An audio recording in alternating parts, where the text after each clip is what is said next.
A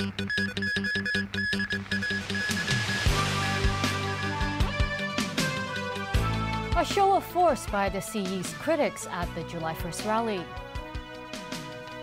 Bookseller claims his personal safety is under threat. And a deadly mishap by the Taiwanese Navy.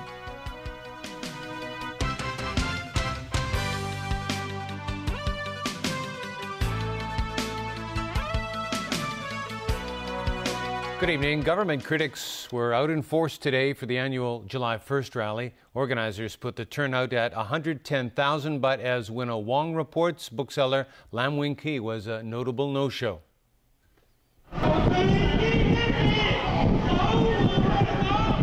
Stay united, protect Hong Kong. These were some of the chants in today's pro-democracy protest. One of the major issues this year, the bookseller's case. Bookseller Leung, who earlier spoke about his ordeal on the mainland, was meant to be one of those leading the rally along with commentator Ching Chong and activist Lau Shanqing. But Lam pulled out at the last minute, citing safety reasons. We got the notice at around 12:30 that he was not able to join our rally today because of his personal security. We think that it is really very serious for him.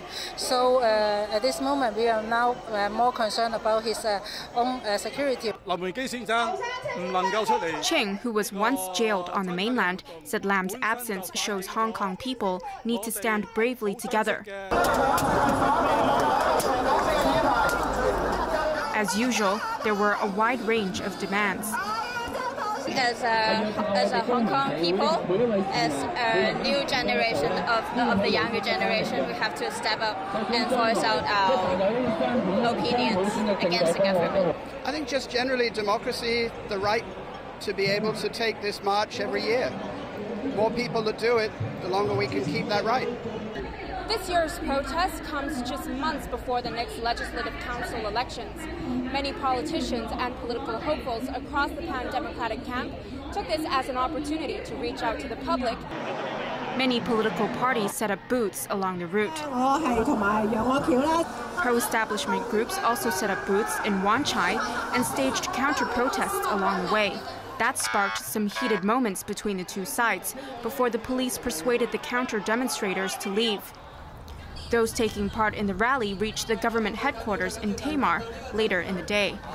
Responding to the march, the government says it's committed to promoting economic development and improving people's livelihoods. It hopes various sectors will strive to seek common ground and support the government in implementing its policies. Winna Wong, TVB News. According to lawmaker Albert Ho, bookseller Leung is concerned about his safety after being stalked in recent days. But a top Beijing official hit back, accusing the bookseller of damaging the one country, two systems principle. Diane To with that story. Leung's last-minute decision to stay out of sight has shocked many people. Lawmaker Albert Ho, who's been helping the bookseller, said Lam called him this morning expressing grave concerns. He observed in the last 2 days that he had been followed by strangers. We have already notified the police of this development. Mr. Lam had already, find a safe place to live, and I hope that he would feel safe at his new residence. The Hong Kong and Macau Affairs Office Director hit back.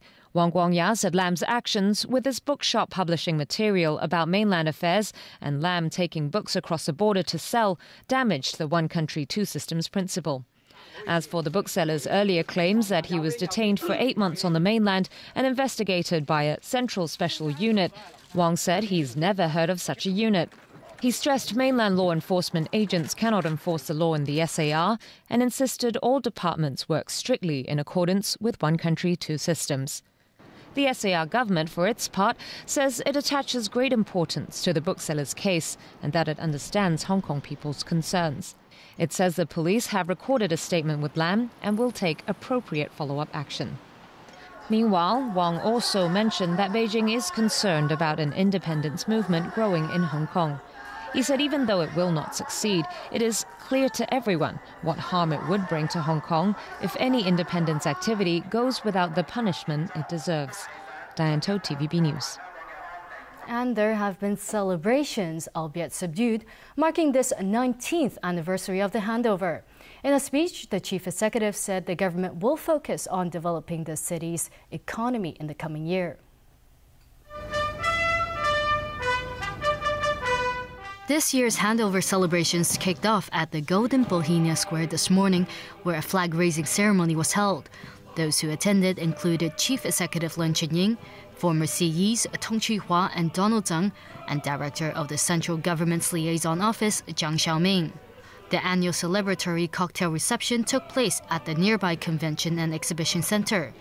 In his speech, Leung spoke about what his government has accomplished over the past 4 years. These include efforts to tackle poverty, help the elderly and the needy, and increase land and housing supply. The CE said there were people who doubted his team's determination to resolve the city's housing problem at first. But after 4 years, property prices and rents have come down from their peaks, and the supply of land and housing is on the rise, he insisted. The CE also spoke about other challenges his administration faces, including universal retirement protection. He said the government will continue to take different views into consideration, and hopefully Hong Kong people can come to a consensus. For the upcoming year, the CE said much of the focus will be on the economy amid a gloomy economic outlook. Leung also stressed his government will strictly abide by the law in implementing policies, protect the SAR's core values, and ensure the city's stability and prosperity. But today's celebrations were subdued compared with previous years. Performance for the July 1st reception was cancelled after 2 firefighters were killed in the recent Ao Tau Kok mini-storage blaze. The 2 fallen firefighters are among more than 300 people recognized in this year's honors list. And 7 people, including the city's #2 official, will receive the Grand Bohemia Medal. Caleb Leung has that story. Senior Station Officer Thomas Cheung and Senior Fireman Samuel Hui died when they were fighting the fire in Ao Tau Kok. In recognition of their courage and dedication, they are posthumously awarded the Medal for Bravery, Gold. The government said it will also award other firefighters for their exceptional courage and commitment later. 7 people are awarded the top Grand Bohemia Medal this year. They are Chief Secretary for Administration Carrie Lam, DAB lawmaker Tam Yu Chong, CPPCC Standing Committee member Chen Wing-ki, entrepreneurs Lo Chun-wing and Hu Hua Kwong, as well as Moses Cheng and Choi Lap-chi, who are involved in education issues. Lam was praised for serving the government and the people for 35 years. She described this as a huge honor in her career as a civil servant. Tam also said this is a huge honor and encouragement for him. He was humble today, saying his performance sometimes isn't good enough, such as failing to pass the government's political reform package in Electrical. 18 people are receiving the Gold Bohemia Star this year, including Security Chief Lai Tong Kwok, Environment Secretary Wong Kam Sing, Development Minister Paul Chan, and former Civil Service Secretary Paul Tang. 23 people will receive the Silver Bohemia Star, including DAB lawmaker Starry Lee and Fire Chief Lai Man Hin. 60 people were awarded the Bronze Bohemia Star, including local singer Andy Lau. The awards presentation ceremony will be held later this year. Caleb Leung, TVB News.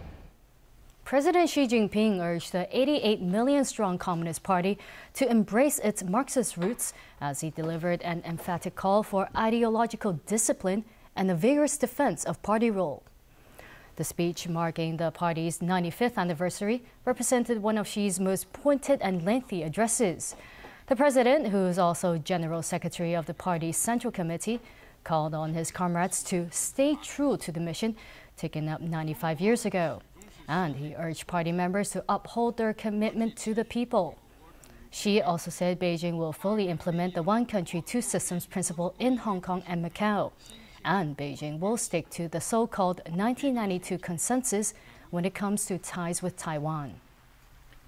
The Taiwanese military mistakenly fired a supersonic anti-ship missile this morning. The missile struck a fishing boat, killing 1 person and injuring 3 others. The Taiwanese government said the patrol boat Chenqiang was undergoing an inspection at a military base when a Chongfeng 3 missile was fired off by accident. The missile hit the fishing boat in the waters off the islands of Penghu. The Defense Ministry in Taipei expressed regret over what happened. Authorities believe human error was to blame for the misfiring. A preliminary investigation showed the missile's operators might have failed to follow proper procedures. The United States has downgraded Hong Kong on its list of territories and countries where human trafficking is a concern. The U.S. named Myanmar as the nation with the worst record on human trafficking because of its failure to curb widespread abuses. The tier rankings that I have designated reflect our department's best assessment of a government's efforts to eliminate human trafficking. They don't take into account political and other factors. The Hong Kong government hit back, rejecting the downgrade from Tier 2 to the Tier 2 watch list. It says the SAR attaches great importance to the issue and felt the report disregards ongoing efforts by law enforcement to eliminate human trafficking in Hong Kong. The government also rejected claims the city is a major transit hub for human trafficking. Independent reports by NGOs have consistently said Hong Kong is a trafficking hub, urging the government to toughen legislation and law enforcement. Still to come tonight in the broadcast, drawing the battle lines in the Tory leadership race. Portugal advances to Euro 2016 semis. And the final leg of a very long voyage to Jupiter.